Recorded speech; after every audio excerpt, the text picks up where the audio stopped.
Kidikhat ke komiti penkubor ki Kynthei Women Empowerment jong Meghalaya Legislative Assembly haka jingalam ke MLA na saipung sutengah kong Santa Mary Shillong mentah ke sengi kila Hiar Shillong ston ban sengap thu ban pan Jingkhein Halor ka jingdon ki jingja sha Thombor ki Kynthei Khynnah hapo ka district.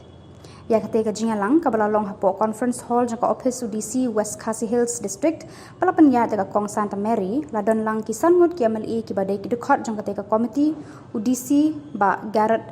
LSN Dykes, Ubikram at D Marak, SP, but kiwe ki he officer sorkar haka district. Kakong Santa Mary Shillong haba ya keren sikila pathai khubor hadian balawai ka jingalang kalau ong ba ka jingman juga komiti ha West Khasi Hills district kalong ban khmi bnia abal ban pan Jingkhein ya ki jingja sa Thombor ya ki Kynthei Khynnah hapo ka district khnang ba ka komiti kanla ban budien bahana ban ta ban yakun persha ya ki jingsniu persha ya kalong remnyang jogi Kynthei Khynnah. Shillong story West Khasi Hills from the Committee of the Women Empowerment. Ni wan namta kini the case born kini the case then she one ban kin brief finish from the status jong kini the cases because la long bala slam sa pawero ki I mean there are so many cases la ban in depth, so there are so many things that we wa ban ban solve ni ban singap na kini di officers jongi te namta kata kini wan chane nam ban review ye boro ki women cases ki ek jong social welfare ni jong ka health department all the departments ni wan namta ni kum ka committee ni kwa ban ong ba ni kwa ban follow up ye kini ki jet case ba kamjia ye kini kamtan Kynthei ba shakamat ni wa ban buddin especially with the district whole area wa ban buddin ba kini di case ba kini ki la ban le ki awareness program ha baro lian ka school kino hikaru ki la ban program ka school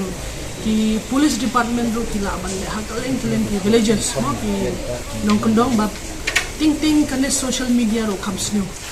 ta kadao ni kwa ban request ki ni baro department ba kide ban le ka awareness program kalen ka villages baro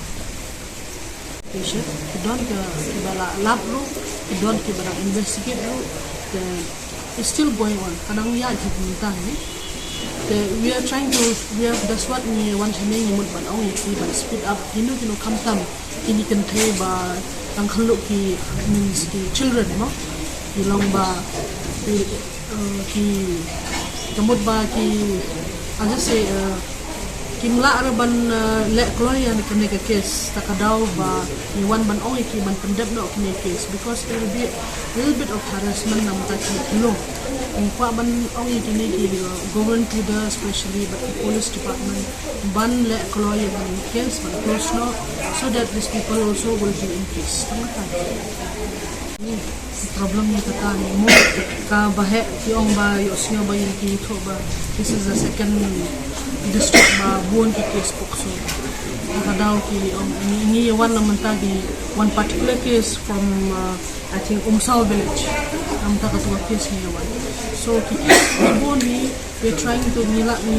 to improve so many category different department banla banle